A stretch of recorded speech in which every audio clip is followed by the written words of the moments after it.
새벽에 찬양해 주시는 것도 감사한데 이 찬양을 듣고 나면은 설교 안 해도 되겠다 그런 생각. 매일 새벽 들어요. 왜 그러냐 하면은 아마 그 주보에 본문 제목이 미리 나와 있잖아요. 그 아마 우리 곡을 정하신 우리 지휘자님이 정하셨는지 기도 많이 하면서 거기 맞는 걸 정한 것 같아요. 이따 우리 읽어보면 방금 부른 찬양이 얼마나 이 시편 118편하고 짝 맞는지 알 수 있을 것 같아요. 감사합니다. 꼭 맞는 찬양을 불러주셔서 우리 강북 도봉교구 감사합니다. 여러분, 재미난 얘기를 하나 해드리겠습니다. 그 성경 창세기부터 요한계시록까지가 전부 몇 장인지 아시나요? 창세기 1장부터 요한계시록 마지막 장까지가 다 합치면 전부 몇 장인지 아세요? 네. 그게 뭐 몰라도 구원받는 데는 별 문제는 없어요. 1189장이에요. 1189. 그런데 참 놀라운 것은 오늘 우리가 118편을 읽었는데 118편을 빼고 창세기 1장부터 117장, 117편까지가 딱 절반입니다. 딱 절반. 그래서 594장이에요. 그 118편 빼고. 그 다음에 이제 118편을 가운데 놓고 119편부터 요한계시록 22장까지 성경 맨 끝까지가 또 594장이에요.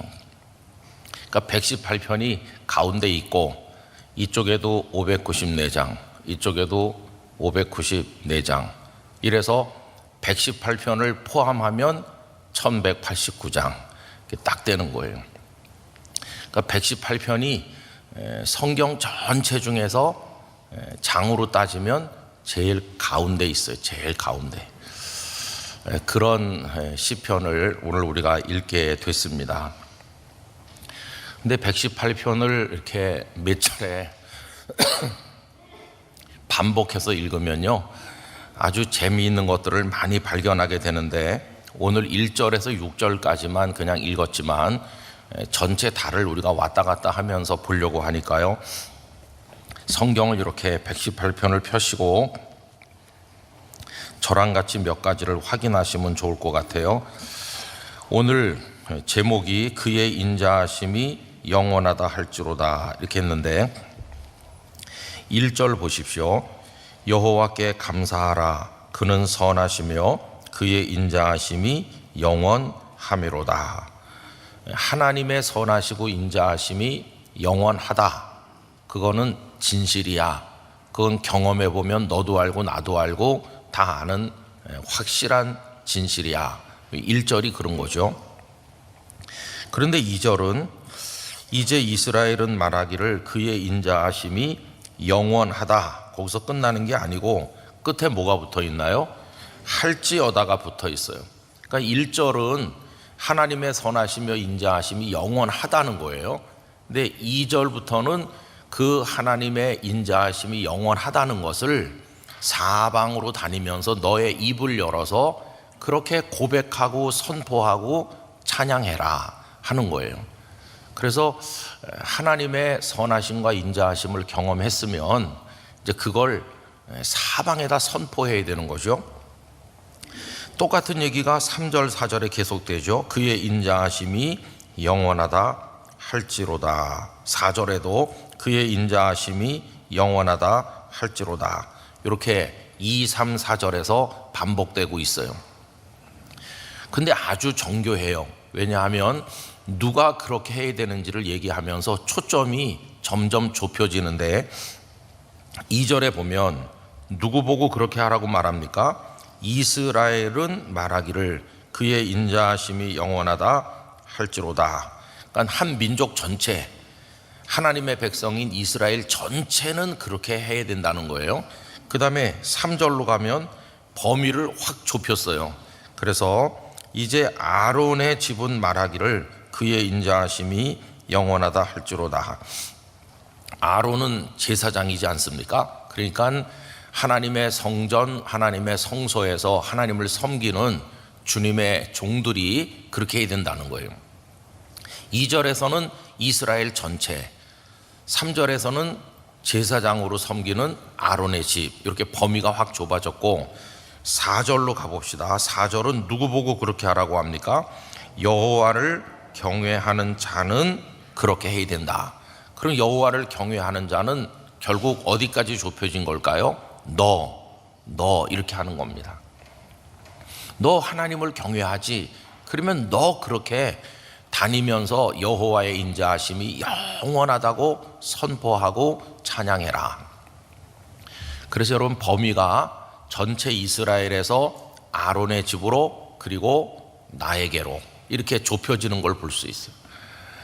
오늘 새벽에 함께 하시는 영락교회 성도님들 한 분 한 분이 여호와 하나님의 인자하심을 선포하며 사시기를 바랍니다.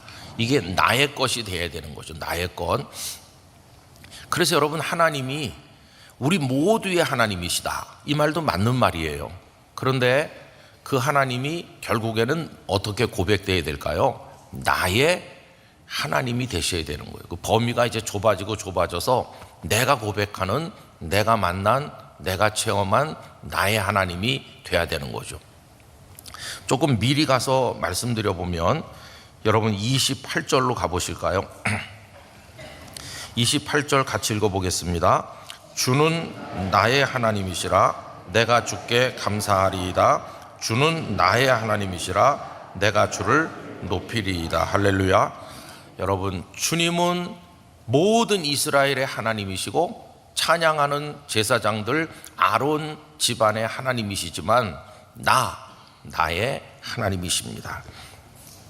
그거를 반복하고 있어요. 그 위에 27절에서는 여호와는 하나님이시라 이렇게만 말했어요. 근데 그 27절에서 그렇게 말한 것을 28절에서는 나의 하나님이시라고. 성도 여러분, 여러분 각자가 만나시는 여러분의 하나님 되시기를 축원합니다. 나의 하나님이시다. 나의 하나님.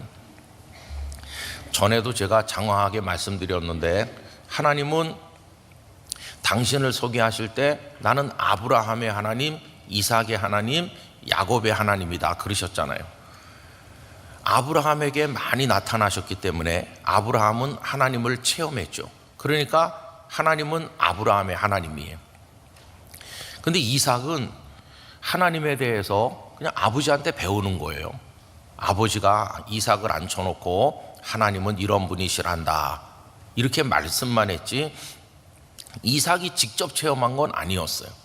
그런데 언제 이삭이 하나님의 위대하심을 알게 됐냐 하면 창세기 22장에 모리아산에 올라갔을 때, 자신이 제물이 돼서 죽어야 되는 그 자리에 하나님께서 먼저 오셔서 여호와 이레로 순양을 준비해 놓으신 걸 보게 되는 그 순간 이삭이 체험했어요. 하나님은 이런 하나님이시구나. 그날 그 모리아산에서 하나님은 이삭에게 만나 주시고 이삭에게 체험되신 이삭의 하나님이 되셨어요. 그럼 언제 야곱의 하나님이 되셨습니까?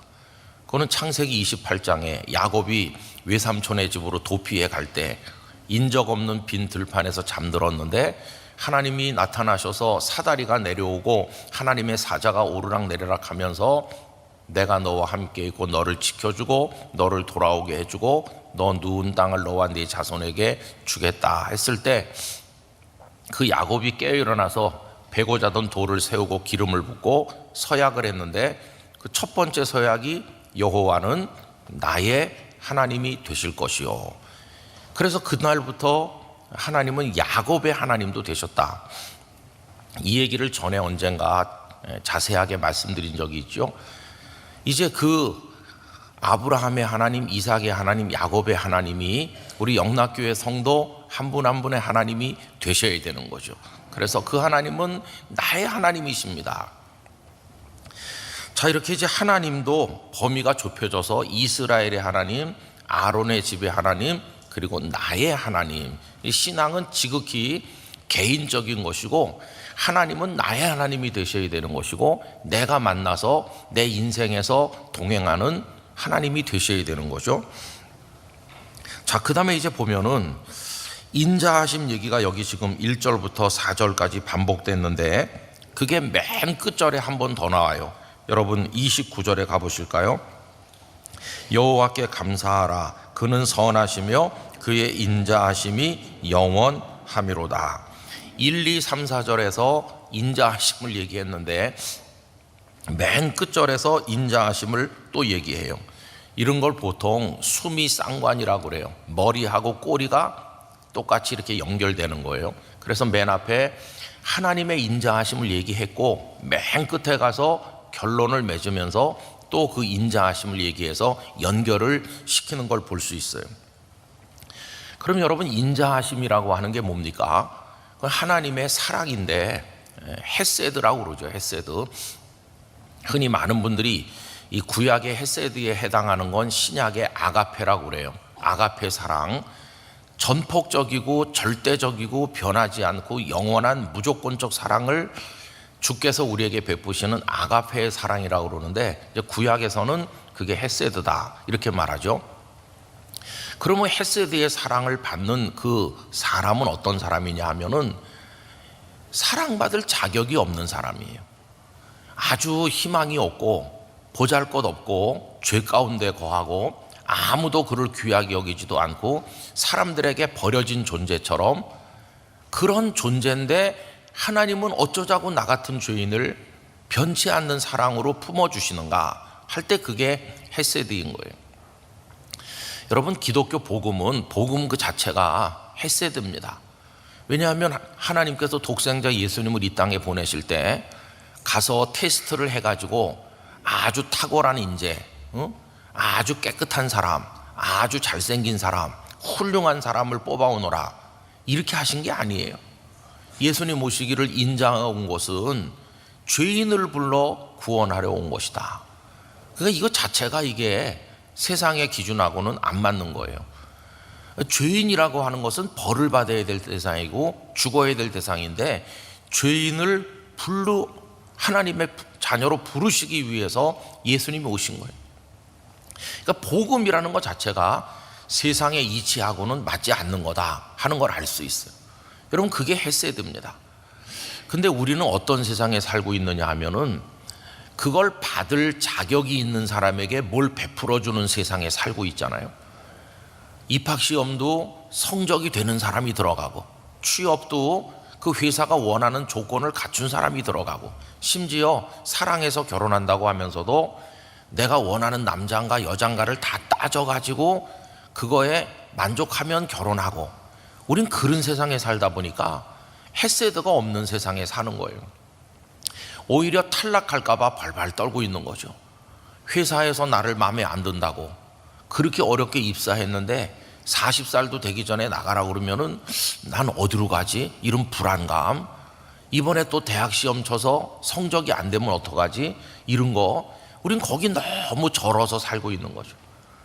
그런데 하나님의 우리를 향하시는 원리는 전혀 다른 거예요.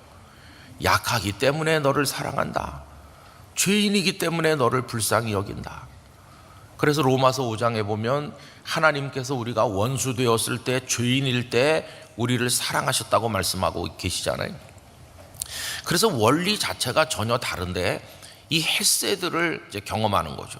이 118편을 누가 졌는지 아무도 모릅니다. 근데 그 상황을 보면은 여러 경우를 짐작할 수 있는데, 어떤 분들은 다윗이 아닐까 이렇게 생각하기도 해요. 여러분, 다윗도 밧세바와 범죄하고 우리야 장군을 죽이고 그랬을 때 자기가 생각해도 자기는 죽어 마땅한 거죠. 그런데 하나님께서 어떻게 나를 살려두시나, 그거는 헤세드의 사랑이라고 밖에는 말할 수가 없는 거예요. 여러분, 기독교 복음은 이 무조건적 용서하시고 불쌍히 여겨주시는 하나님의 사랑을 근거로 하고 있는 겁니다. 그래서 세상의 어떤 그런 기준, 아까 말씀드린 것처럼 자격이 있는 자가 대접을 받는 세상의 기준을 교회로 가지고 들어오면 안 맞는 거예요. 안 맞아요. 우리의 영적 고뇌는 어디 있느냐 하면은 세상 이치에 안 맞는 하나님의 헤세드의 사랑을 받았는데도 우리는 일상에서 세상의 원리를 따라 자꾸 사니까 내가 받은 하나님의 사랑과 세상의 원리가 충돌하는 거죠. 그 속엔 늘 갈등이 있어요.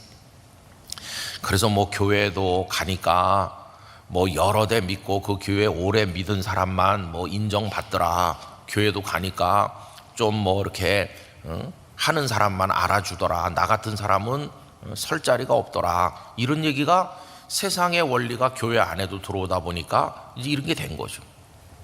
그래서 여러분, 여기 지금 인자하심이라고 하는 거는 복음의 원리를 말하는 거다. 그거를 앞에서 4절 얘기하고 맨 마지막 절에서 이야기했어요. 그럼 이 시편 118편을 지은 사람은 어떤 사람일까요? 아주 탁월하고 훌륭해서 하나님의 사랑을 받을 자격이 있는 사람일까요? 아닙니다. 물론 그 사람이 객관적으로 볼 때 그럴 수 있을지 모르지만 적어도 이 사람 자신은 하나님 앞에 자기 자신을 뭐라고 얘기하는 거냐 하면, 하나님, 저 희망 없는 존재입니다. 저 같은 게 어떻게 살 수 있겠습니까? 저는 죄인입니다. 사람들도 다 저를 버렸습니다. 그런 사람이에요. 하나님 앞에서 지극히 자기 자신을 낮추고 보잘것없다고 고백하는 그런 사람만이 부를 수 있는 노래, 이게 118편인 것이죠. 그래서 여러분, 시편을 읽어도 깊이 공감하면서 눈물이 흐르면서 읽는 사람이 있는 거고, 그냥 맹숭맹숭 읽는 사람이 있겠죠. 누가 이런 118편에 공감할 수 있냐 하면, 내 영혼에 묻은 때를 생각하면서 괴로워하는 사람, 나같이 못난 사람이 있을까 하면서 우는 사람, 그런 내가 어떻게 하나님의 자녀가 됐을까 놀라며 감격하는 그런 사람, 그런 사람이 118편을 읽으면 감동의 눈물이 흐르는 거예요. 야, 우리 믿음의 선배 중에 누가 나와 똑같은 생각을 가졌구나, 이렇게 공감하게 되는 거죠. 그럴 때 이 118편이 우리의 노래가 될 수 있는 것입니다. 자, 그런데 이제 118편을 이제 읽으면서 여러분, 혹시 펜을 가져오셨으면 제가 말씀드리는 것 중에 좀 표시하면 좋겠는데, 아주 멋진 반복들이 많이 나와요. 우선 나오는 순서대로 말씀드리겠습니다. 6절로 가보실까요? 6절 다 같이 읽어봅시다. 여호와는 내 편이시라. 내가 두려워하지 아니하리니 사람이 내게 어찌할까. 거기 여호와는 내 편, 거기다 줄짝 치시기 바래요. 이 말씀이 여러분에게 이루어지시기를 축원합니다. 여호와는 내 편이시라. 이 말을 뒤집으면 뭐예요? 사람들은 내 편이 아니어도 괜찮아, 그런 말이에요. 사람들은 내 편이 아니어도 하나님만 내 편이시면 되는 거야. 근데 어떻게 반복됩니까? 7절에 가서 여호와께서 내 편이 되사, 2번 나오죠. 그래서 6절에 여호와는 내 편이시라, 7절에 여호와께서 내 편이 되사. 여러분, 하나님이 우리 편이 되시면 두려운 게 없어요. 6절을 다시 보면 그 뒤에 뭐라고 그랬습니까? 내가 두려워하지 아니하리니 사람이 내게 어찌할까. 하나님이 내 편이신데, 옛날 동네 꼬마였을 때 뒷골목에 나가서 놀 때 힘세고 공 잘 차고 잘생긴 형이 내 편 되면 두려울 게 없는 거예요. 골을 넣어도 그 형이 넣을 거고, 기마전을 해도 그 형이 이길 거고, 나는 꽁무니만 따라다니면 되는 거잖아요. 하나님이 내 편이시니까. 7절도 똑같아요. 뒤에 보시면 내 편이 되셔서 나를 돕는 자들 중에 하나님이 계시기 때문에 그러므로 나를 미워하는 자들에게 보응하시는 것을 내가 보리로다. 하나님이 내 편이기 때문에 내가 얻어맞고 오면 힘센 형이 가서 이렇게 해주는 것처럼 하나님은 내 편이시다. 그래서 또 반복되는 거 표시하시면 좋겠어요. 8절, 여호와께 피하는 것이 사람을 신뢰하는 것보다 나으며, 거기 여호와께 피하는 것, 거기다 줄 치시면 되겠어요. 또 그것이 어떻게 반복됩니까? 9절, 여호와께 피하는 것이 고관들을 신뢰하는 것보다 낫도다. 그래서 여호와께 피하는 것, 요게 반복되고 있죠. 나중에 성경 읽으실 때 눈에 띄도록 표시해 놓으시면 좋겠어요. 자, 그 다음에 사람들은 어떤가? 하나님이 내 편이시고 그래서 내가 하나님을 신뢰하고 그분께 피하는데 사람들은 나를 애워싸고 돌을 던지는 거예요. 그래서 애워싼다는 말이 계속 나옵니다. 10절 문나라가 나를 애워쌌으니, 그 다음에 11절 그들이 나를 애워싸고 애워쌌으니, 또 12절 그들이 벌들처럼 나를 애워쌌으니, 이렇게 나오죠. 사람들은 다 나를 애워싸고 돌 던지고 욕하고 비난하고 그러는 거예요. 그런데 나는 누구에게 피했죠? 하나님께 피했다는 거예요. 하나님이 내 편이시기 때문에. 그래서 10절을 읽어보면 문나라가 나를 애워쌌으니 내가 여호와의 이름으로 그들을 끊으리로다. 이건 뭐와 같은 거냐면 이런 거예요. 어떤 애가 나를 괴롭히고 찝쩍거리고 그러면 너 우리 형한테 이를 거야, 그런 거랑 같은 거예요. 하나님 내 편이신데 그런 거죠. 11절 그들이 나를 애워싸고 애워쌌으니 내가 여호와의 이름으로 그들을 끊으리로다. 12절 그들이 벌들처럼 나를 애워쌌으나 가시덤불에 불같이 타 없어졌나니 내가 여호와의 이름으로 그들을 끊으리로다. 거기 3번 반복되는 게 또 뭐가 나옵니까? 여호와의 이름으로 그들을 끊으리로다가 10절, 11절, 12절에 반복되고 있어요. 여호와의 이름으로. 여러분 거기도 표시를 해두시면 좋겠죠. 우리가 들고 나갈 깃발은 여호와 하나님의 깃발인 줄로 믿습니다. 여호와의 이름으로. 그래서 하나님은 우리에게 어떤 분이 되시느냐 하면 구원자가 되시는 거예요. 사람들은 우리를 넘어뜨리죠. 13절 너는 나를 밀쳐 넘어뜨리려 하였으나 여호와께서는 나를 도우셨도다. 아까 찬양 속에 여호와 하나님 우리를 돕는다는 내용이 많이 나오잖아요.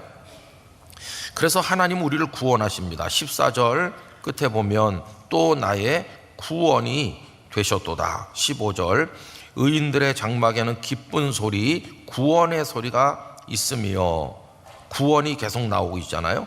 그리고 아까 찬양 속에 오른손이 계속 등장하는데 15절 끝에 여호와의 오른손이 권능을 베푸시며, 16절 끝에 여호와의 오른손이 권능을 베푸신다. 그래서 오른손 구원 이런 게 반복되고 있죠.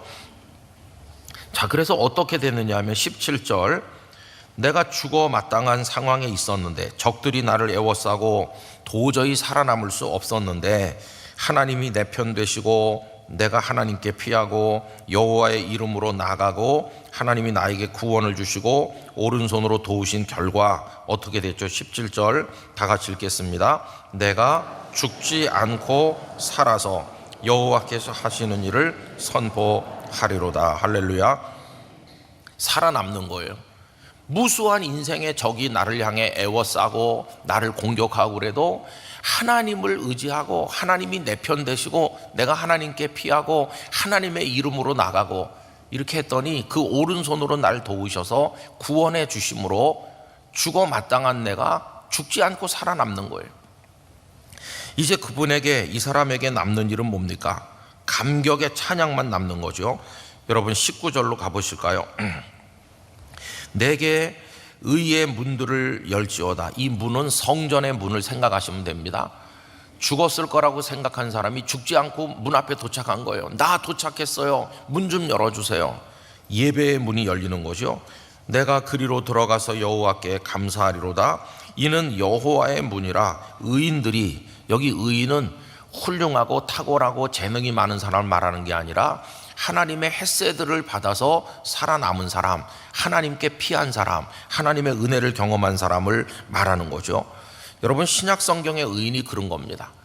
오직 의인은 그 믿음으로 말미암아 살리라고 할 때 한 번도 죄를 짓지 않은 사람, 흠이 없는 사람을 말하는 게 아니라 형편없는 죄인이지만 예수 그리스도의 은혜를 통해 구원받은 사람을 신약 성경에서 의인이라고 그러잖아요. 여기도 하나님의 그런 사랑을 받은 사람이 그리로 들어가리로다 이렇게 말하고 있죠.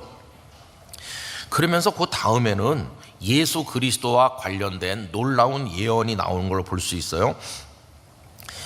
22절로 가보면 건축자가 버린 돌이 집 모퉁이의 머릿돌이 되었나니 이는 여호와께서 행하신 것이요 우리의 눈에 기이한 바로다. 여러분, 예수님께서는 바리새인들이 자신을 공격할 때 이 구절을 인용하셨어요. 너희들은 나를 버린 돌처럼 취급하지만 내가 모퉁이 돌이 되었다. 이거는 우리에게도 적용되는 거죠. 사람들이 우리를 아무리 형편없다고 그래도 하나님은 우리를 존귀하게 사용하신다, 이제 그런 거거든요. 주님이 이제 그런 분이 되셔서 이 땅에 오셨고, 그분으로 인해서 우리에게 기쁨이 오죠. 24절, 이날은 여호와께서 정하신 것이라 이날에 우리가 즐거워하고 기뻐하리로다. 예전에 이 귀절을 가지고 복음송가 많이 불렀어요. 그죠? 이날은 주의, 이렇게 찬양 많이 했었죠. 그 다음에 26절, 여호와의 이름으로 오는 자가 복이 있으며, 요게 읽으면 무슨 장면이 생각납니까? 예수님이 나귀를 타시고 예루살렘에 입성하는 주의 이름으로 오시는 이여 호산나 하던 이제 그 장면이 생각나고, 그래서 이제 결론적으로 27절 아까 읽은 말씀, 여호와는 하나님이시라. 그런데 28절, 그분은 나의 하나님이시라. 내가 주께 감사하리이다. 주는 나의 하나님이시라. 그러면서 맨 마지막에 종결은 앞에 1, 2, 3, 4절에서 말했던 인자하심, 이제 그 이야기로 종결을 짓는 거예요. 여러분, 우리 신앙이라고 하는 것은 오늘 하루를 믿고 오늘 어떤 일 한번 경험한 것으로 다 얘기할 수 없는 거예요. 그래서 신앙은 어떤 하나의 이벤트를 말하는 게 아니라 태어나서 하나님 나라에 가기까지의 전체 인생을 말하는 거예요. 그 과정이. 다윗은 70년을 사셨죠. 다윗의 인생을 한번 머릿속에 쭉 그려보시면 그가 태어나서 어린 아기였을 때가 있었겠죠. 그 집에 아들들이 많으니까 첫 아들 낳았을 때처럼 감격스럽진 않았을 거예요. 첫 아들 엘리압을 낳았을 때는 이새가 첫 아들이라고 하면서 굉장히 기뻐했겠죠. 그런데 8번째 태어났을 때는 또 아들이구만, 그냥 그랬을 거예요. 그리고는 그저 목동으로 지내면서 형들한테도 별 인정도 못 받고 이제 그랬던 다윗이죠. 그러다가 사무엘이 와서 기름 붓고 이스라엘의 왕이 될 거라고 했을 때 가족들의 생각이 변했을까요? 아유, 우리 막내 동생이 귀한 사람이구나, 하나님의 뜻이 우리 막내에게 있구나, 그러면서 온 가족이 그를 존중해 줬나요? 아닙니다. 사무엘상 17장에 가보면 블레셋과 전쟁을 할 때 골리앗이 왔는데, 그때 다윗이 형님들 안부를 알기 위해서 아버지 심부름을 전쟁터로 갔다가 골리앗과 맞닥뜨리잖아요. 그래서 다윗이 성령에 감동됐기 때문에 골리앗과 싸우려고 하니까 그 큰형이 얼마나 그를 심하게 꾸지람을 하는지, 이 엘리압이 조금만 영감 있는 사람이라면 알아야 될 거예요. 사울 왕께서도 골리앗 때문에 꼼짝 못하고, 우리가 의지하는 장군들도 다 골리앗 앞에 지금 숨어 있고, 이스라엘 병사 모두가 겁에 질려 있는데 이 철부지 내 막내 동생이 어떻게 골리앗과 싸우겠다고 그러지? 그러면 조금 생각이 있는 사람 같으면 사무엘이 와서 기름을 부으면서 이스라엘의 왕이 될 사람이라고 했던 거를 생각하는 게 당연한 거 아닐까요? 아, 하나님의 기름 부음 받은 자지, 내 동생은 왕이 될 사람이지, 왕은 백성을 적으로부터 지켜야 될 사람 아닌가? 내 동생이 그래서 나보다도 낫고 심지어 사울보다도 낫구나, 내 동생은 뭔가 달라, 그러면서 동생을 존중해 줬어야 되는데 마구 야단을 쳤어요. 그리고 그 동생이 골리앗 앞에 싸우러 나가는데 그 형들은 가만히 있는 거예요. 아니, 막내 동생이 죽을지도 모른다고 생각하면 자기들이 뛰쳐나와야 되는데 막내 동생 그 위험한 지경에 있는데도 숨어서 가만히 있는 거예요. 여러분, 여기 지금 다윗이 얼마나 주변 사람들에게 홀대당하고 있는지를 알 수 있잖아요. 많은 수고를 했죠. 사울 왕을 위해 전쟁을 또 많이 했고 공도 많이 세웠는데 돌아온 것은 사울의 칼날이에요. 도망 다니다가 나중에 그 아버지 집안이 전부 다 피난해서 왔지만 짐이 되지 도움된 사람 별로 없어요. 평생을 그는 그렇게 에워싸이듯 살고 고통을 많이 겪었어요. 다윗의 평생이 참 칼이 멈추는 날이 없고 고단한 인생을 살았어요. 왕이 돼가지고도 주변 나라 위에 군림하고 좀 나라가 부강해진 것 같았지만 자신의 잘못으로 인해서 하나님의 징벌을 받고 마지막에는 아들까지도 그 심장을 겨누는 아들의 반역으로 도망을 다녀야 되는 처량한 지경에 떨어지고, 그 반역을 행한 압살롬은 칼에 맞아 죽고 이 비극이 온 가정 안에 돌아왔잖아요. 늙음하게 다윗이 무슨 인생에 대한 낙이 있었겠어요. 집안이 풍지박산 나고 아들들은 죽고 이런 지경에 이르러 가지고 다윗의 인생이 얼마나 고단합니까? 그럼에도 불구하고 역대상 마지막 장에 가보면 다윗이 하나님을 경외하면서 잘 살았다고 얘기하고 있어요. 저는 언젠가 그 귀절을 읽으면서 이해가 잘 안 됐어요. 왜냐하면 이게 뭐 잘 산 인생이냐, 어려서부터 나이 먹어 늙을 때까지 칼날이 떠나지 않는 삶을 살았는데 이게 무슨 잘 사는 인생일까? 근데 왜 성경은 그가 귀하게 살았다고 얘기했을까? 그리고 그가 지은 시들을 시편에 이렇게 많이 수록해가지고 하나님께서는 우리에게 읽게 하시는 걸까? 잘 산다는 게 뭐지? 생각을 많이 해보게 됐어요. 제가 그 받은 은혜를 전국 장로 수련회 가서 설교를 했는데 참 그때 은혜를 많이 제가 받았어요. 왜 그러냐 하면 잘 산다는 게 태어나서 죽을 때까지 한 번의 실패도 없고 한 번도 아픈 적도 없고 불합격하는 적도 없고 남들에게 싫은 소리 들은 적도 없고 재난을 만나는 적도 없고 언제나 평안하고 모든 게 다 잘 되고, 그래서 잘 살았다고 말하는 게 아니라는 것을 알게 됐어요. 여러분, 성경이 말씀하는 잘 사는 인생은요 딱 하나더라고요. 딱 하나. 그게 뭐냐 하면 어떤 상황, 어떤 여건 속에서도 하나님을 붙들고 있으면 그게 잘 사는 거더라고요. 그게 성경이 말하는 잘 사는 인생이에요. 고난 중에서도 하나님을 붙들잖아요. 여러분, 오늘 말씀 5절을 보실까요? 5절 다 같이 읽겠습니다. 내가 고통 중에 여호와께 부르짖었더니 여호와께서 응답하시고 나를 넓은 곳에 세우셨도다. 이거예요, 이거. 일평생이 고통 중에 있는 거예요. 일평생 계속 불합격하고 계속 실패하고 계속 사람들에게 손가락질 받고 계속 위험한 지경에 처하고 계속 몸이 아프고. 여러분, 시편을 읽어보면 다윗이 중한 병을 앓으면서 지은 시들이 여러 개 있어요. 언제나 건강했던 게 아니에요. 그러니까 죽을 고비도 넘기고 병도 들고 미움도 받고 쫓겨다니고. 그런데 왜 다윗의 인생을 잘 사는 인생이라고 말하냐 하면은 모든 상황 속에서 하나님을 붙들었기 때문이에요. 하나님을 붙들어서. 우리 영락교회 성도 여러분, 어떤 형편 속에서든지 하나님을 붙드시기를 바랍니다. 울면서도 하나님을 불러야 되는 거예요. 쓰러져 있어도 하나님을 붙들어야 되는 거예요. 사람들이 다 나한테 뭐라고 그래도 아까 읽은 말씀처럼 하나님은 내 편이시다, 그걸 믿어야 되는 거예요. 그러면서 하나님께 피해야 돼요. 내가 들고 나갈 좀 세상 말로 백이 하나님 백밖에 없는 거예요. 하나님의 이름으로, 여호와의 이름으로.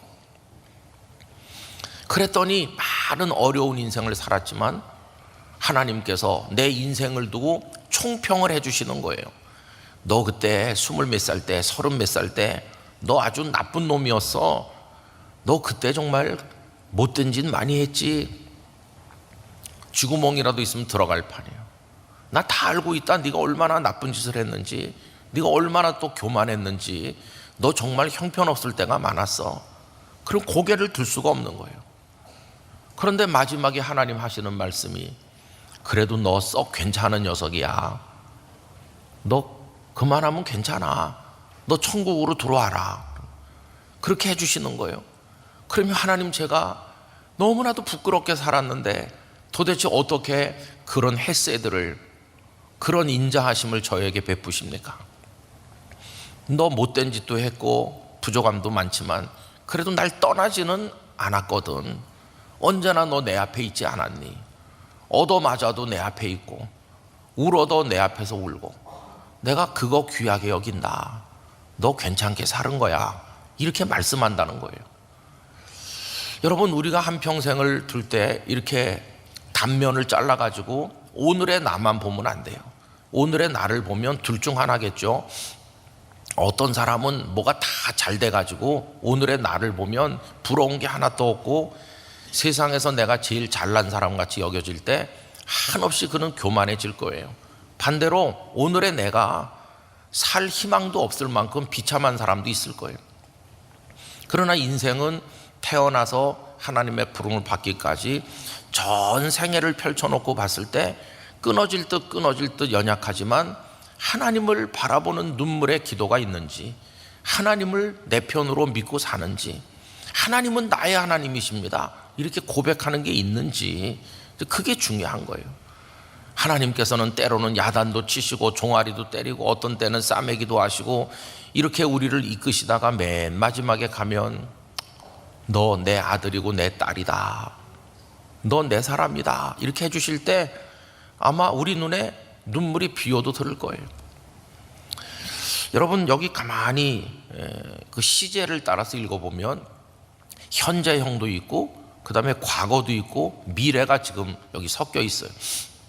시간이 없어서 하나하나 못 따지지만 집에 가셔서 현재와 과거와 미래를 자세히 읽어보시면 하나님이 나를 구원하셨습니다, 그건 전부 과거형으로 돼 있고, 그 다음에 인자하심이 영원하다 할지어다, 이거는 현재형처럼 돼 있고, 미래형이 또 뒤에 많아요.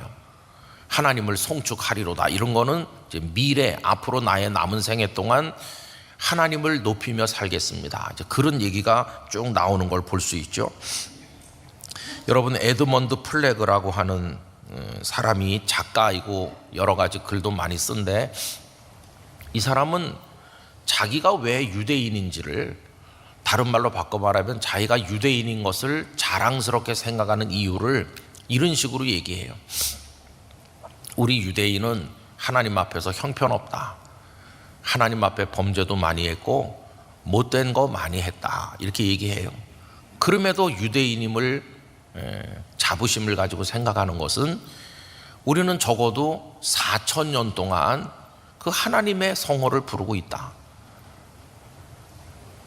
그리고 적어도 3,000년 이상 된 우리 조상들에게 주신 그 땅을 지금도 지키면서 거기서 지금도 그 언어를 사용하면서 지금도 구약의 토라를 읽으면서 지금도 하나님의 백성이라는 자부심을 잃어버리지 않고 버티고 있다.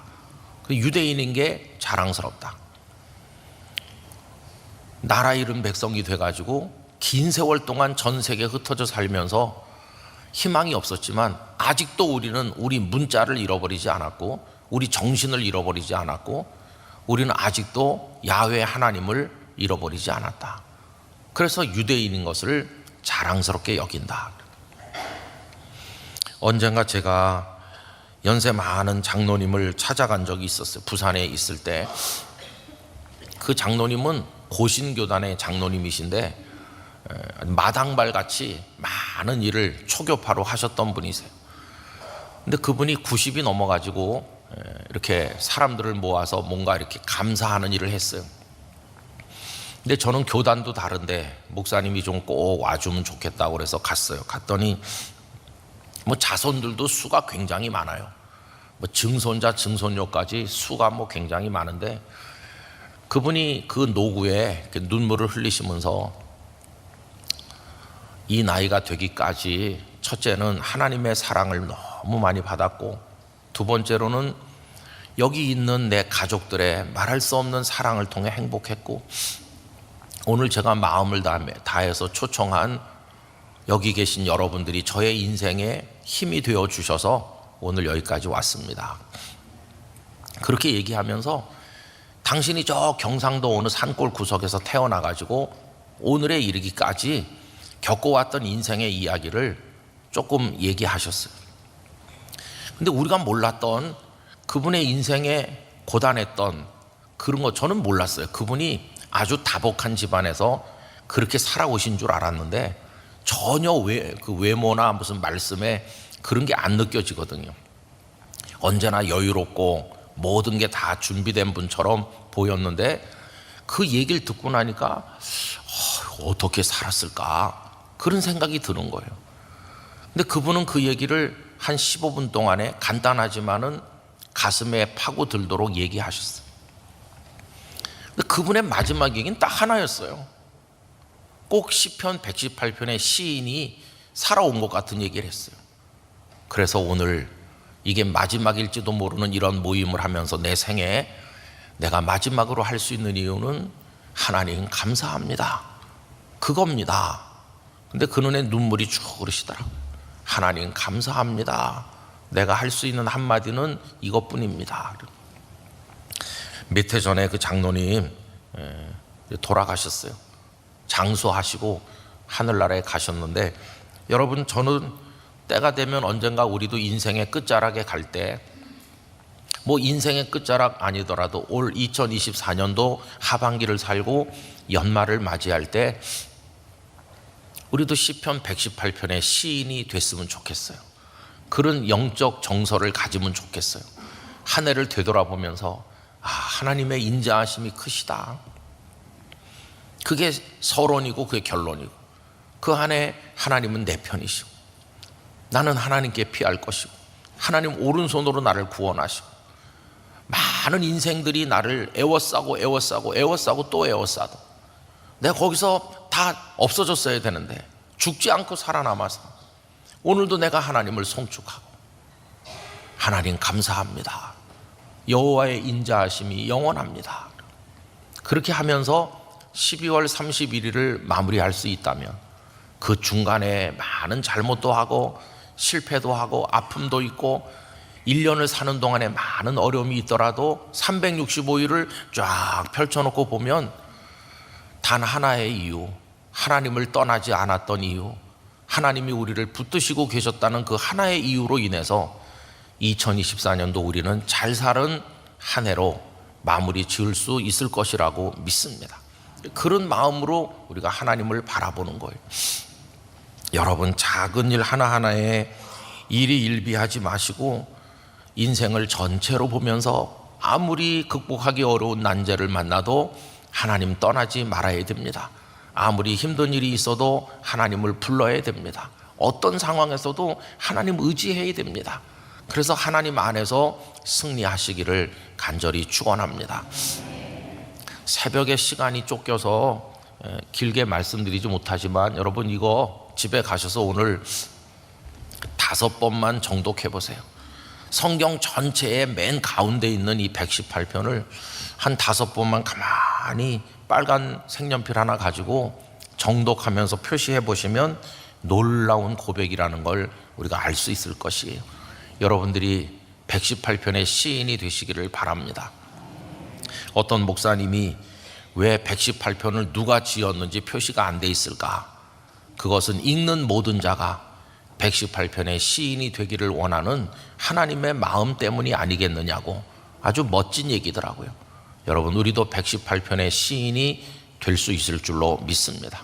여러분에게 그런 은혜가 임하시기를 축원합니다. 기도하겠습니다.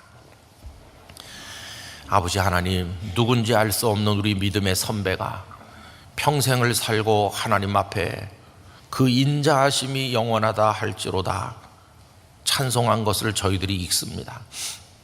그가 고통 중에서 부르짖었으며 사람들에게 애워싸이고 또 애워싸였으며 희망 없는 지경에 떨어진 때가 한두 번이 아니었습니다.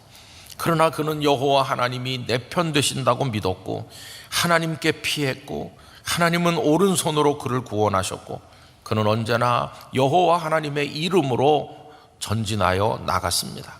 죽었어야 될 사람이 죽지 않고 살아남아서 여호와 하나님의 인자하심을 찬송하게 되었나이다. 주여, 저희들에게도 그러한 인생을 허락하여 주시옵소서. 이제 상반기가 며칠 남지 않았는데 믿음으로 살고 또 하나님의 큰 은혜를 기대하며 하반기로 나아가게 하여 주시옵소서.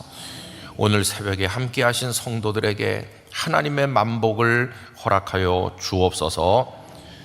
주 예수 그리스도의 은혜와 하나님 아버지의 사랑과 성령님의 교통하심이 모든 영락의 성도들 중에 영원히 함께 하시기를 축원하옵나이다. 아멘. 상담부가 음악부인가 했습니다. 찬양도 잘하시고 너무나 감사합니다. 오늘 아침에 불러주신 이 찬양은 상담부 주제곡인 것 같아요.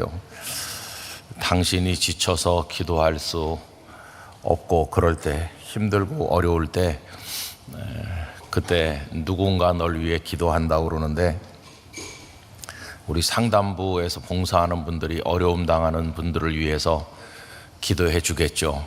아, 누군가 날 위해 기도할 거야 이렇게 생각했는데, 궁극적으로는 그분이 주님이세요. 주님. 우리가 마땅히 빌 바를 알지 못할 때 주님께서 말할 수 없는 탄식으로 우리를 위하여 친히 간구하신다고 말씀했습니다. 오늘 아침에 귀한 찬양 불러주신 상담부 감사합니다. 고맙습니다. 여러분, 오늘은 무슨 날이죠? 오늘은 산상. 그렇죠. 잊어버리신 거 아니죠? 힘드시겠어요. 왜 그러냐 하면은 오늘 저녁에는 또 기도원에 가시기도 하고 여기 오기도 하셨다가 내일 새벽에 여기 또 오셔야 되잖아요. 토요일마다 우리가 이렇게 좀 특별하게 많이 모이자고 그래서 6시 반에 이제 했는데, 그래서 토요일 날 상반기 개근하신 분들을 이제 상을 하나 드린다고 그랬는데, 내일 새벽에 오셔야 그게 이제 되는 거거든요. 내일이 마지막 날입니다. 내일. 그래서 이제 체크할 수 있도록 표시를 해 놓을 거고, 그래서 그러니까 내일 새벽에 또 여기서 만나고 오늘 저녁에는 큰 은혜를 받는 귀한 시간이 되시기를 바랍니다. 작년에 우리 3번 올라갔는데 참 좋더라고요.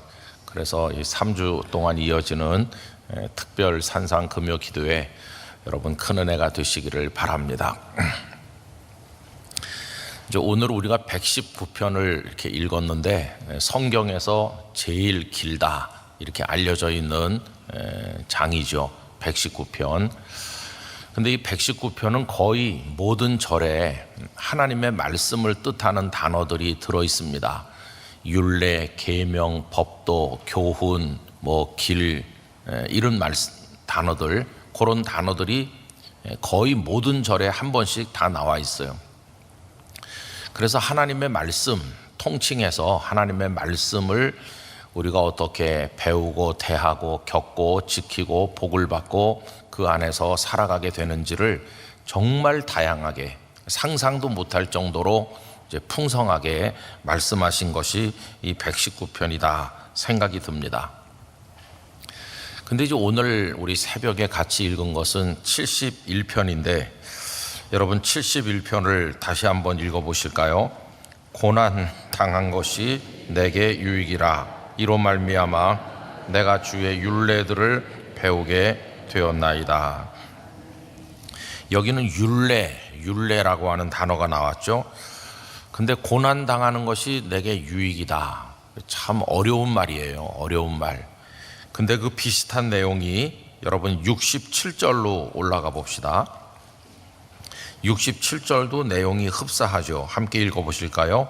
고난 당하기 전에는 내가 그릇 행하였더니 이제는 주의 말씀을 지키나이다. 이렇게 좀 비슷하죠. 고난 당하기 전에는 좀 잘 못 살았어요. 하나님 앞에 잘 못 살아서 죄송했는데, 고난을 겪고 나면서 깨달은 바가 많아서 이제는 하나님의 말씀대로 산다. 그러니까 이제 71절과 통하는 거죠. 고난을 당하지 않았더라면 이 사람이 계속해서 잘 못 살았을 텐데, 고난을 당했기 때문에 뭔가 그 속에 깨달음도 변화도 일어나서 이제는 하나님의 말씀을 따라 사는 사람으로 바뀌었으니까 고난 당하는 것이 유익이다. 이렇게 말할 수 있는 거죠.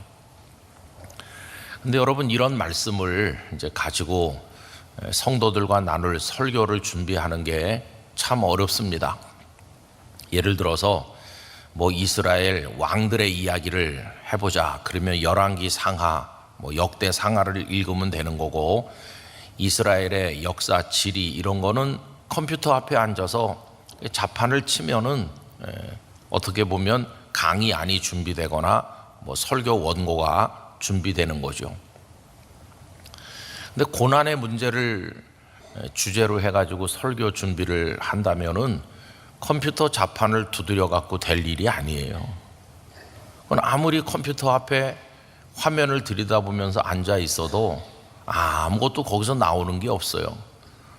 이스라엘의 왕들의 이야기, 뭐 이스라엘의 지리, 뭐 이런 강의안을 만드는 건 금방 할 수 있어요. 그런데 고난을 이야기하는 것은 그렇게 해서 될 일이 아니에요. 이 세상에서 가장 값진 이야기가 뭘까? 여러분, 우선 재미있는 이야기도 있어요. 옛날에 변사들이 사람들 모아놓고 웃겼다 울렸다 하면서 재미있는 이야기, 막 포복절도하게 만드는 배꼽을 잡는다고 흔히 말하는데 그런 재미있는 이야기들도 많이 있고, 또 유익을 주는 이야기도 있어요. 유익. 전화번호들이 사방으로 떠돌아다녀서 그런지 제 전화번호를 어떤 분은 인터넷에서 이렇게 찾았다 그런 분이 계시더라고요. 어디 이렇게 올라가 있는가 봐요. 근데 그렇게 막 사방으로 우리 개인 정보들이 흘러다니는데, 이 얼마 전부터는 어떤 분이 저한테 주식 투자 안내를 계속 보내고 있습니다. 뭐 저는 보지도 않고 바로 지우긴 지우는데, 내가 주식 투자 지금 뭐 그럴 상황도 아니고 뭐 그런 데 관심도 없고, 그런데 하여튼 뭐 한 이틀에 한 번씩은 뭐 오는 것 같아요. 그분이 저를 어떻게 아는지 모르는데, 근데 세상을 살려면 그런 투자도 해야 되는 거니까 그것도 유익일 수 있어요. 경제적인 이익을 알려주고 또 뭐 어디다가 뭐 어떻게 하면 좋다, 그건 유익한 이야기죠. 근데 고난은 어떤 얘기일까요? 세상에 다양한 주제에 많은 이야기가 있는데 어떤 분은 고난은 가장 값진 이야기다 이렇게 표현을 했더라고요. 그러면 고난의 이야기는 어디서 모아드릴 수 있는 것일까 했을 때, 그분은 고난의 이야기는 누구에게서 듣는 게 아니라 자기 자신이 캐내는 것이다. 그리고 캐낸다기보다는 걸어가다 보면은 갑자기 우리 앞을 막아서는 것이다 이렇게 표현했어요. 여러분, 땅 속에 묻혀 있는 보화는 어떻게 캐냅니까? 곡괭이질을 하든지 그 위에 덮여 있는 흙을 이렇게 걷어내야 그 속에 있는 게 발견되는데, 이 고난이라고 하는 거는 평탄한 길을 걸어가고 싶은 내 앞에 마치 돌뿌리 같이 갑자기 솟아오르는 거예요. 그래서 내가 그 돌뿌리에 심하게 발을 다치는 거죠. 거기 팍 부딪히면서 아야 그러면서 신음을 지르면서 나가 넘어지는데, 알고 보니까 그게 땅 위로 돌출되어 있는 요만한 돌멩이가 아니고, 땅 위에는 요만큼밖에 돌출된 게 없는데 땅 속에는 그냥 큰 바위가 있는 거예요. 고난은 그런 겁니다. 내 앞에 처음에 그 모습을 들이밀 때는 작게 들이밀었는데, 나중에 그거를 내가 통과해 가지고 내 인생을 다시 세울 때까지는 얼마나 오래 가는지 알 수 없어요. 근데 그 고난의 내용은 참 다양하죠. 어떤 분은 육체의 질병일 수도 있고, 실패일 수도 있고, 또 허무일 수도 있고, 인간관계가 파탄에 이르는 것일 수도 있고, 사랑하는 사람들에게 의해서 상처받는 이들도 많이 있고, 이 세상에는 뭐 여러 가지 우리를 힘들게 만드는 것들이 어떤 때는 한 가지만이 오는 게 아니라 여러 가지가 중첩돼 가지고 우리를 짓누를 때가 많이 있습니다. 또 특별히 나쁜 짓을 하다가 어려움을 겪는 거야, 그건 뭐 좀 당해봐야 돼, 하나님께서 종아리 때리는 거다 이렇게 이해할 수 있는데, 선한 일을 위해서 헌신하는데 어려움을 겪을 때는 감당하기가 참 어렵죠. 근데 하여튼 그런 다양한 것들이 우리에게 다가오는 거예요. 근데 여기 지금 시인은, 이분이 누구신지 모르지만 고난 당하는 것이 내게 유익이라고 이야기하는 거예요. 여러분, 어떤 분이 이 구절을 이렇게 얘기하더라고요. 처음에 이 귀절을 읽게 됐을 때 이해하지 못했다. 그런데 몇 년 후에 이 귀절을 읽게 됐을 때는 굉장히 화가 났다. 왜냐하면 이게 말이 안 된다는 거예요. 고난당하는 게 무슨 유익이냐. 화가 났다. 이런 귀절이 성경에 있다는 것 자체에 화가 났다는 거예요. 그런데 언제부턴지 이 귀절을 읽으면 100%는 아니지만 조금씩 공감하게 되었다. 아, 그래. 인생에는 고난이 있어야 유익한 점도 있지. 이렇게 조금씩 막연하지만은 조금씩 알게 됐다는 거예요. 그러면서 자신의 믿음이 깊어지는 그 과정과 이 말씀을 이해하는 정도가 깊어지는 거가 서로 비례한다는 것을 알게 됐대요. 믿음이 깊어지면 깊어질수록 고난당하는 것이 내게 유익이라는 이 말씀이 더 잘 이해되기 시작했어요. 이 말씀이 완전히 이해되는 그날 내 믿음은 깊은 자리에 이르는 것이고 그걸 다른 말로 말하면 십자가를 통과하게 되는 거다. 여러분, 예수님의 제자들이 어느 시점에 믿음이 가장 좋았다고 생각하세요? 베드로가 예수님 앞에 다 예수님을 버려도 나는 버리지 않겠습니다 막 이렇게 말할 때, 결의에 찬 말을 하면서 의욕이 충만할 때, 그때였을까요?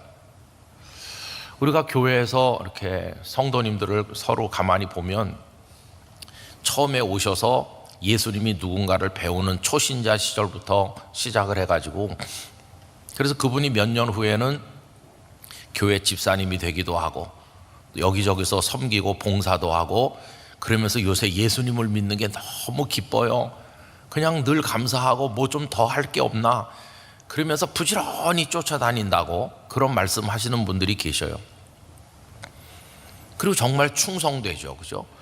이 부서에서도 봉사하고 저 부서에서도 봉사하고, 그래서 정말 여러 곳에 하여튼 자신을 필요로 하는 곳이 있으면 그냥 무엇이든지 마다하지 않고 주머니를 털어 헌신하고 몸으로 봉사하고 기도하고, 그런 분들을 바라보는 거는 참 기쁜 일이에요. 야, 저분이 우리 교회 보배다.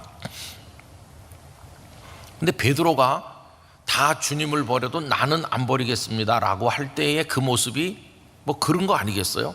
의욕이 충만하고 열정이 넘치잖아요. 근데 나중에 가서 가만히 보면은 그거는 믿음이 아니었어요. 왜냐하면 예수님을 모른다고 말했으니까. 그것도 3번씩이나. 아, 그거 가지고는 믿음의 성숙을 말할 수 없구나. 그러면 언제 그가 믿음의 성숙을 이루었다고 얘기할 수 있을까요? 예수님의 십자가를 그가 이해하지 못했어요. 도망쳤으니까. 모른다고 말하면서 도망쳤으니까. 나를 따라오려거든 자기를 부인하고 자기 십자가를 지고 따를 것이라는 이 말씀을 이해하지 못했으니까. 십자가라는 단어, 십자가가 고난의 상징인데 십자가라는 단어 자체가 이해가 안 되는 상황에서 아무리 열정이 넘쳐도 그건 성숙한 믿음이라고 말하기는 어렵죠. 그래서 그는 예수님께서 그 가이사랴 빌립보 가셨을 때 사람들이 나를 누구라고 하느냐 하니까 주는 그리스도시요 살아계신 하나님의 아들이시니이다. 이래서 칭찬받았잖아요. 바요나 시몬아 내가 복이 있도다. 이를 내게 알게 하니는 혈육이 아니요 하늘에 계신 내 아버지시니라. 그러면서 내가 이 반석 위에 내 교회를 세우리니 음부의 권세가 이기지 못하리라. 참 크게 칭찬하셨어요. 그리고는 예수님 처음으로 십자가 얘기를 하셨어요. 이제 내가 예루살렘에 올라가면 사람들의 손에 넘겨져서 죽임을 당하고 사흘 후에 살아날 거다. 죽음을 처음으로 언급하시자 이 베드로가 앞을 가로막으면서 막 대들듯이 소리를 지르듯이 절대로 그런 일이 있으면 안 된다고 했어요. 그랬더니 예수님께서 그 16장 23절에서 그를 사탄이라고 부르셨어요. 그렇게 의욕이 충만한 제자인데 칭찬도 받았는데 고작 하는 일이 사탄이 하는 일을 한다는 거예요. 내가 하나님의 일을 생각하지 아니하고 사람의 일만 생각하는도다. 여러분, 여기 재직들이 많으신데 내가 열심히 봉사해야지, 그 물론 좋은 생각인데요, 언제나 잊어서는 안 되는 게 내가 열심히 하기는 하는데 하나님의 일을 생각하지 않고 사람의 일을 생각하는 건가, 늘 이걸 점검하지 않으면 열심히 하는 사탄이 되는 거예요. 그래서 아무리 내가 열심히 해도 이게 하나님의 일이, 하나님의 뜻이, 하나님의 방식이 아니라면 포기해야 되는 거예요. 근데 목회를 하면서 그런 일들로 인해서 교회가 어려워지는 걸 저는 많이 봤습니다. 차라리 열심히 없는 게 더 나을지도 몰라요. 자기 방식으로, 하나님의 방식이 아닌 자기 생각으로, 하나님의 뜻이 아닌, 그런데 열심을 내면 이건 정말 어떻게 해볼 수가 없는 거예요.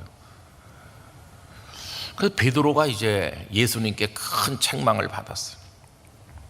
하나님의 뜻은 예수님이 십자가에서 죽으시고 부활하시는 건데 절대 그런 일이 있으면 안 된다고 그러니까 하나님의 구원 계획을 정면으로 가로막는 사탄이 하는 일을 그가 하는 거죠.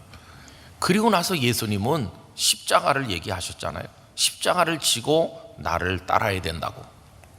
그래서 그는 거기서 이 고난을 넘어서는 거, 십자가를 넘어서는데 실패합니다. 그래서 그때는 아무리 그가 열정이 있어도 예수님의 충성된 사람은 아니었어요. 다 버려도 나는 주님을 안 버려요, 그때도 그는 아니었어요. 예수님 모른다고 그러고 도망갔으니까. 저는 그래서 사도 바울이 고백하신 갈라디아서 2장 20절에 그 말씀이 굉장한 말씀이라고 생각합니다. 이제는 내가 사는 것이 아니요 내 안에 그리스도께서 사시는 것이다. 그러면서 주님과 함께 자기가 죽었노라고 얘기하잖아요. 갈라디아서 2장 20절에서 바울은 죽음을 넘어서는 거예요. 그 보면은 바울이 그 마태복음 16장이나 그 만찬 자리의 베드로의 모습보다 바울이 훨씬 한 수 위라는 걸 알 수 있어요. 그러다가 이제 요한복음 21장에 가보면 부활하신 예수님께서 찾아오셔서 베드로에게 네가 나를 사랑하느냐 3번 부르시고 내 양을 먹여라 쳐라 이렇게 하시고, 그리고는 말씀하시죠. 사람들이 너를 네가 원치 않는 곳으로 끌고 갈 것이고 네 팔을 벌리리니, 이게 그의 십자가의 죽음을 예수님께서 예고하신 거라고 이해하죠. 맨 마지막에 베드로는 로마에서 거꾸로 십자가에 매달려 순교하셨다. 그러니까 이 베드로도 십자가를 넘어서는 데 성공한 거죠. 고난을 넘어선 거예요. 여러분, 우리 한국교회에서 지나간 몇십 년 동안 유행했던 신앙의 흐름은 소위 성공하는 신앙입니다. 하나님을 잘 믿으세요. 그러면 하나님의 복을 받아요. 하나님의 복을 받으면 당신 잘 될 거예요. 이게 목사에게 적용되면 하나님을 잘 믿는 목사가 되세요. 그러면 하나님께 복 받는 목사가 됩니다. 복 받는 목사가 되면 큰 교회에서 성도들도 많고 날마다 새신자가 막 쏟아져 들어오고 예배당도 짓고 또 짓고 또 짓고 그러면서 유명한 목사가 돼서 세계적으로 알려지고 그런 목사가 됩니다. 이런 식의 가르침이 한국교회 안에 수십 년을 지배해 왔어요. 예수 잘 믿으면 집사님도 복 받는 집사님이 됩니다. 그러면 구멍가게가 백화점도 되고 이런 식으로 설명했어요. 근데 그런 게 굉장히 우리 한국교회를 오랫동안 지배했어요. 그러다 보니까 이제 그런 이야기 앞에다가 고난이라고 하는 카드를 쑥 내밀면 당황하는 거예요. 고난은 하나님을 잘 못 믿는 사람들에게만 오는 것처럼 이해가 되는 거죠. 우리가 최근에 욥기 얘기를 했습니다마는 그래서 당황하는 거예요. 아니, 하나님을 잘 믿는 욥인데 왜 고난을 당하지? 이 고난이라는 카드 앞에서 우리가 몇십 년 동안 익숙했던 그런 유의 신앙 메시지는 굉장히 어쩔 줄 몰라 하는 거예요. 고난이 왜 오는 거야? 나 잘 믿는데, 지금까지 내가 복을 받은 줄 알았는데 왜 나한테 고난이 오지? 잘 나간다는 목사님이 왜 암에 걸리지? 그렇게 사업을 잘하고 교회 충성하는 장로님이 왜 사고가 났지? 이해를 못하는 거예요. 그때 우리는 굉장히 당황하는 거죠. 그런데 성경은 아무리 읽어보고 읽어봐도 맨 마지막 절정을 십자가라고 하지, 큰 소리치고 잘 사는 걸 절정이라고 하지 않았어요. 여러분, 예수님이 가장 유명한 건 언제였는지 아세요? 떡 5개 물고기 2마리로 엄청난 사람을 먹이고 사람들이 또 몰려오고 또 몰려와서 임금님으로 모시자 막 이럴 때, 그때가 예수님의 인기가 절정에 도달했어요. 그러나 예수님의 사역의 절정은 십자가에서 다 이루었다고 하시던 바로 그 순간입니다. 초점이 전혀 달라요. 그죠? 그 고난이, 거기가 예수님의 인생의 절정이에요. 예수님께서 우리의 구주가 되신 것은 수많은 사람을 먹이셨기 때문에 구주가 되신 게 아니라 십자가에서 우리를 대신하여 죽으셨기 때문에 우리의 구주가 되신 겁니다. 그래서 우리 기독교의 상징은 떡 5개 물고기 2마리가 아닙니다. 예배당 꼭대기에 떡 5개 물고기 2마리를 붙여놓고 있는 게 아니라 십자가를 교회 첨탑 위에 붙여놨어요. 여기도 십자가가 있죠. 십자가. 그게 우리를 구원한 거니까. 떡이 우리를 구원한 게 아니라 십자가가 우리를 구원한 거니까. 사람이 떡으로만 살 것이 아니요, 떡이 필요하긴 하나 떡으로 구원받는 건 아니고 하나님의 입에서 나오는 모든 말씀으로 살 것이다. 그 말씀이 어디를 가르치고 있느냐 하면 십자가와 부활을 가르치고 있어요. 구약 성경의 모든 말씀이 메시아의 탄생, 메시아의 사역, 그리고 그 메시아가 결국은 우리를 위하여 십자가에 달리시고 그분이 썩음을 보지 않도록, 뼈도 부러지지 않도록 부활하게 될 것을, 모든 말씀이 거기에 초점이 있고요. 또 신약에 와서는 사도들의 증언을 통해서 보여주는 것처럼 그 십자가와 부활로 인해서 우리가 구원받는 거예요.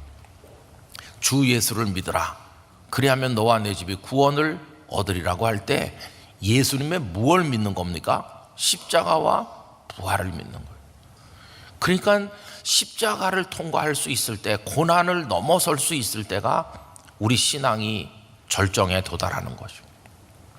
아까 그 어떤 성도의 말처럼 고난 당하는 것이 내게 유익이라는 얘기가 처음에는 관심도 없고 뭔 말인지 알지도 못했고 그냥 이렇게 넘어갔다가 그 말씀을 좀 깊이 생각하게 된 몇 년 후에는 화가 났다고 하다가 나중엔 그 말씀을 조금 이해할 수 있을 것처럼 돼가더니 고난 당하는 것이 내게 유익이라는 걸 거의 100%는 아니겠지만은 그래도 상당히 공감하고 그걸로 기도할 수 있게 됐을 때 그 믿음이 가장 깊어졌다고 말하는 게 이해가 되는 거죠. 여러분, 고난을 이야기하는 건 목사에게, 개인에게 있어서나 성도들을 향해서나 참 어려운 얘기입니다. 왜냐하면은 2024년 하반기를 앞두고 있는데, 여러분 2024년 하반기에는요, 여러분은 감기도 안 걸릴 겁니다. 이렇게 말하면 얼마나 좋겠어요. 아니, 감기 걸린 목사가 무슨 감기도 안 걸릴 거. 계속 제가 좀 간질간질했거든요. 절대로 한 실패도 없을 겁니다. 이렇게 말할 수 있으면 참 좋겠는데 그게 아니거든요. 2024년 하반기에도 우리 중에는 아픈 분도 생길 겁니다. 우리 중에는 어려워서 눈물을 흘리는 분도 계실 거예요. 우리 영락교회 성도들 중에도 참 인생이 힘들어 그렇게 느끼는 분들도 있으실 거예요. 하반기만 그런 게 아니라 내년에도 내후년에도 이 인생살이 광야 생활은 그럴 거예요. 그래서 이런 주제는 우리가 나누고 싶지 않지만 우리 모두가 고난당하는 것이 내게 유익이라, 이거에 깊이 공감할 수 있는 자리에까지 우리 믿음이 훈련되기를 간절히 바라는 것이에요. 그래야 믿음이 깊어질 뿐만 아니라 두 번째로는 인생을 승리할 수 있으니까, 그걸 통과할 수 있어야 인생을 통과할 수 있고 승리할 수 있거든요. 그래서 웃는 것만이 축복이 아니라 우는 것도 복이라는 걸 이해할 수 있으면 훨씬 더 우리를 위해 날마다 탄식함으로 간구하시는 우리 주님께로 가까이 가는 거라고 생각합니다. 김영한 시인의 울꽃이라는 시가 있어요. 할머니 어디 가요? 예배당 간다. 근데 왜 울면서 가요? 울려고 간다. 왜 예배당 가서 울어요? 울 데가 없다. 뭐 거의 동시 비슷하죠, 그죠? 할머니 어디 가냐고? 예배당 간다고. 근데 이 할머니 가면서 벌써 우는 거예요. 근데 왜 울면서 가요? 울려고 가는 거니까. 근데 왜 예배당 가서 울어요? 딴 데는 울 데가 없어서 가슴에 와서 박히잖아요. 딴 데는 왜 울 데가 없을까요? 다 성공했다는 사람들이, 잘 산다는 사람들이 깔깔대고 웃는 데 가서 옆에서 울 수가 없잖아요. 다른 사람들 찾아가서 울어봤댔자 우리 눈물을 너무 경멸하는 사람이 많잖아요. 한심한 듯이 쳐다보고 우리 눈물에 그 속에 담긴 걸 알아보려고 하지도 않는 무심한 사람들이 너무 많으니까. 근데 왜 예배당 가서 우나? 거기가 유일하게 울 곳이니까. 우리 눈물을 아시고 우리 눈물을 닦아주시고 함께 울어주시는 우리 주님이 계시니까. 그래서 여기다 한 줄 더 붙인다면 왜 예배당 가서 울어요? 울 데가 없다. 그리고 끝날 게 아니라 한 줄 더 붙인다면 울라고 하시는 분이 거기 계시니까. 이렇게 한 줄 더 붙이면 좋을 것 같은데 저작권과 관련이 있으니까.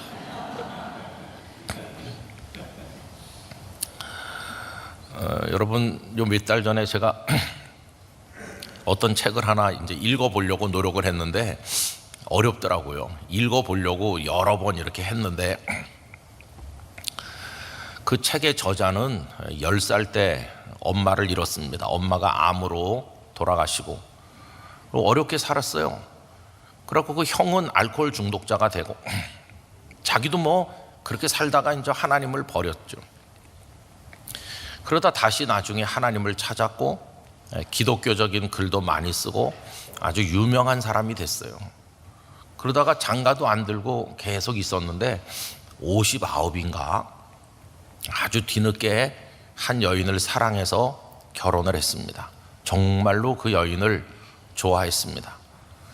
그런데 3년 후에 그 여인이 또 죽었어요. 조이 데이빗 먼이라고 하는 그 아내가 죽었어요. 그 아내가 죽고 난 다음에 그냥 이렇게 막 아무렇게나 휘갈겨 쓰는 노트에다가 그 가슴에 끓어오르는 비통함, 슬픔을 막 이렇게 그냥 썼어요. 출판하려고 쓴 글이 아니고 그냥 자신의 개인적인 감정을 써내려 간 거예요. 그러다 그게 나중에 이렇게 모아져 가지고 가명으로 이렇게 일단 나왔어요. 가명. 근데 그 글을 쓰신 분도 아내가 세상 떠나고 3년 후에 세상을 떠났거든요. 근데 지금은 그게 다 잘 정리가 돼 가지고 책이 우리말로는 어떻게 번역됐냐 하면 헤아려 본 슬픔. 그러니까 슬픔에 대해서 헤아려 보는 거죠. 그 영어판은 옵저베이션, 거기서 나온 옵저브드라는 단어를 쓰고 있어요. 관찰하는 거죠. 슬픔이 어떤 건가를 깊이 생각해보고 헤아려 보는 거예요. 아내가 떠난 그 마당에. 그래서 그분의 내면을 이렇게 얘기하니까 금방 이렇게 잘 읽어지지는 않는 어려운 책인데, 여러분 그 책을 쓰신 분이 누군지 아세요? C.S. 루이스라고 하는 20세기 기독교 최고의 지성이라고 하는 유명한 분이죠. 그분이 정말 훌륭한 책을 많이 쓰셨잖아요. 그렇게 훌륭한 작가고 믿음이 신실하고 하나님을 특별한 수준에서 경험했다고 하는 분도 그 사랑하는 아내가 죽고 나니까 그냥 무너진 거예요. 슬픔이 뭔지를 나름대로 관찰하고 헤아려 보는 건데, 그래서 참 읽기는 쉽지 않더라고요. 그러나 여러분, 그 C.S. 루이스가 우리에게 마지막으로 남겨놓은 거는 하나님이 없다고 말하던가 그런 게 아니죠. 그 속에 깊은 자리에서 하나님을 만나는 거죠. 이번 특세 주제를 라커룸에서 시편을 이렇게 했는데, 그 라커룸은 막 그 지지자들, 그 팀의 지지자들, 열성 팬들, 막 그 관중들이 들어오는 곳이 아닙니다. 거기는 선수와 감독만 딱 있는 겁니다. 선수들이 그라운드에 나갔을 때는 막 그 환호성을 지르는 그 열성 팬들의 소리, 아니면 막 비난하는 소리, 그리고 꽹과리 두드리고 뭐 별별 소리가 그라운드에서는 다 쏟아져 들어와서 그거에 홀리기도 하고 정신을 못 차리죠. 그러나 라커룸에 들어오면 적막한 곳입니다. 거기는 그런 시끄러운 소리가 차단된 곳이고 앞에 감독님만 있어요. 감독님의 말에 집중하는 거죠. 감독님이 꾸지람하기도 하고 위로해 주기도 하는데, 그때는 감독 한 분만 보이는 건데, 이 한 주간의 새벽 기도회는 지나간 6달 동안 사람들이 나에게 막 축혀 세워주면서 칭찬했던 얘기, 나를 깔보던 얘기, 날 비웃는 거, 상처받은 거, 그런 거 싹 다 버리고 우리 인생의 영혼의 영원한 코치가 되시는 주님 앞에 있는 거예요. 주님만 보는 거예요. 주님은 나에게 뭐라고 말씀하실까? 우리 성도들 중에 고난당한 분이 많아요. 그래서 여기저기 만신창이가 된 채로 라커룸에 들어와서 주님을 보니 주님이 나한테 뭐라고 말씀하시나? 이거는 일률적으로 말할 수는 없고 우리 성도님들이 주님을 1대1로 만나셔야 돼요. 꼭 주님 앞에 영혼 깊은 데서 나오는 질문을 들으시고 성령님 안에서 주님의 답을 얻으시길 바랍니다. 그래서 그 고난을 통해서 고난이 유익이라고 하는 결론에 모두가 도달하시게 되기를 바라는 것이, 제가 요 근간에 이제 이어령 선생님이 세상을 떠나시고 그분 책을 몇 권을 읽었는데, 정말 그분은 고난을 통해서 라커룸에서 주님을 만난 분이라고 생각해요. 그분이 승승장구하며 정말 뭐 대단한 분이죠. 제가 다양한 분들의 책을 많이 읽었지만 이어령 선생님 책은 정말 현기가 느껴진다고 할 정도로 정말 대단한 책이에요. 그 글 한 줄 한 줄 속에 어떻게 사람이 같이 쌀밥 먹고 살 텐데 이렇게 생각하는 게 다를까? 만약에 그분이 목사님이 됐다면 굉장할 거예요. 성경을 풀어내는 그게. 근데 그분이 어떻게 해서 믿음에 도달하게 됐는지 대개 아시잖아요.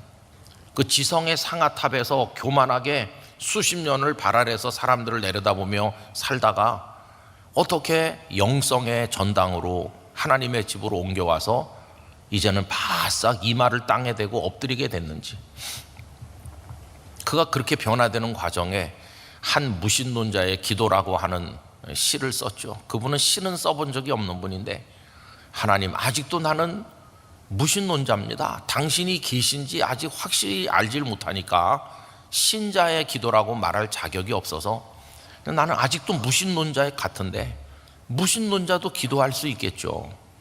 무신론자의 기도도 들으시겠죠.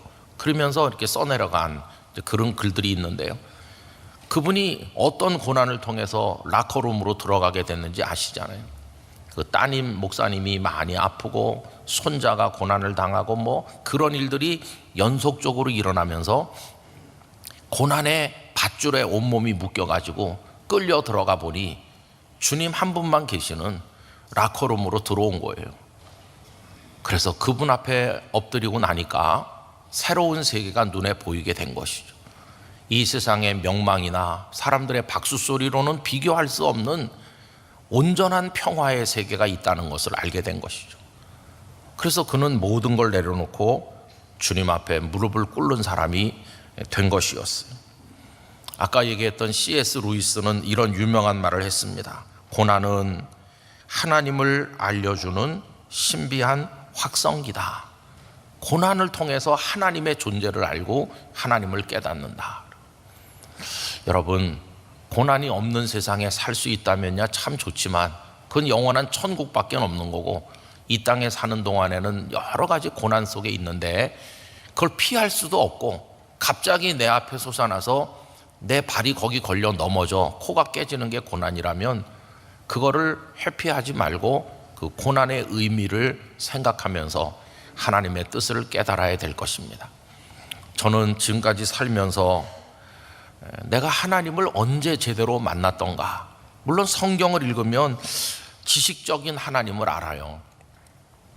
그런데 제가 목사이기 전에 한 사람의 그냥 이 세상을 사는 사람으로서 하나님을 가장 진하게 만난, 하나님이 나의 하나님이시다 이렇게 고백하게 된 것들은 신학교 강의실도 아니고 신학 서적도 아니고 심지어는 성경을 그냥 읽어 내려가던 그런 시간도 아니고 정말 하나님을 깊이 만난 거는 고난 당했을 때예요. 병들었을 때, 실패했을 때, 사면 초가에 쌓였을 때, 갈 곳이 없어서 막막할 때, 그럴 때 기도라고 하는 게 뭔지를 배우게 되었고, 하나님의 말씀이 왜 위로가 되는지를 알게 되었고, 하나님의 살아계심을 체험하게 되었고, 하나님은 이론이 아니고 내 속에서 역사하시는 현실이요 가장 진실된 그분이야말로 가장 생생한 분이라는 걸 배워나가게 된 것이죠. 여러분, 그래서 하나님을 그렇게 배웠기 때문에 어디 가서 설교하면 그때 얘기를 자꾸 하는 거예요. 그럼 제 아내는 당신 재탕하지 말라고 맨날 근데 제가 배운 하나님, 사도 바울도 다메섹 도상 얘기를 계속 했잖아요. 다메섹 도상 얘기를 여기서도 하고 저기서도 하고 계속 하잖아요. 거기서 하나님 만났으니까. 전 우리 영락의 성도들이 힘들지만 하나님 만나는 자리가 있으시길 바랍니다. 그게 고난이란 이름으로 올 때가 많은데 거기서 유익을 얻으시길 바라고, 진짜 하나님의 말씀의 뜻이 뭔지를 깨닫는 그런 성도들이 되시기를 바라는 것입니다. 그리고 지금 고난당하고 계시다면 라커룸에서 주님 앞에 앉아있다 생각하면서 주님의 뜻을 깨닫게 되시고 반드시 극복하시고 반드시 승리하시고 그 고난 속에서 오히려 아름다운 꽃을 피우는 성도들이 되시기를 간절히 축원합니다. 기도하겠습니다. 거룩하신 아버지 하나님, 저희들은 고난 없는 인생을 원합니다. 성공하고 언제나 형통하고 평안하기만을 원하지만 고난 없는 인생을 사는 사람은 한 사람도 없습니다. 그 속에서 우리는 어떻게 그것을 피할까를 생각하지만 오히려 그것을 어떻게 이해하며 받아들이며 그 안에 담겨진 하나님의 사랑을 깨달으며 그것을 유익으로 고백할 수 있을 것인지 오 주여 저희에게 알려주시고 말씀해 주시옵시고 라커룸에서 주님 앞에 앉게 하여 주시고 하나님의 뜻을 깨닫게 하여 주시옵소서. 하나님께서 저희들을 끊임없이 사랑하신다는 것보다 더 위대한 가르침은 없는 줄로 믿습니다. 고난도 하나님의 사랑임을 알게 하시고 그걸 통해서 주님께로 더 가까이 나가고 세상을 더 성숙되게 살게 하여 주옵소서. 오늘 금요 산상기도회로 영락기도원과 본당에 나누어 모입니다. 하나님 큰 은혜를 쏟아부어 주시고 봉사하시는 우리 부서의 모든 수고하는 분들에게 하나님의 은총을 내려주시옵시고 모든 성도에게 오가는 길에 어려움 당하지 않고 기쁨이 충만하도록 역사하여 주옵소서. 내일은 6월의 마지막 날인데 상반기를 마지막 마침표를 찍는 그 순간까지 성실하게 살게 하시고 이번 주일은 또 하반기의 첫날이요 첫 주일인데 큰 영광 하나님 앞에 올려드리게 하여 주옵소서. 이번 주일 예배로 상반기를 잘 마무리하고 또 하반기를 열어가도록 하나님께서 축복하여 주시옵소서. 주 예수 그리스도의 은혜와 아버지 하나님의 사랑과 성령님의 교통하심이 모든 영락의 성도들 중에 함께 하시기를 간절히 축원하옵나이다. 아멘.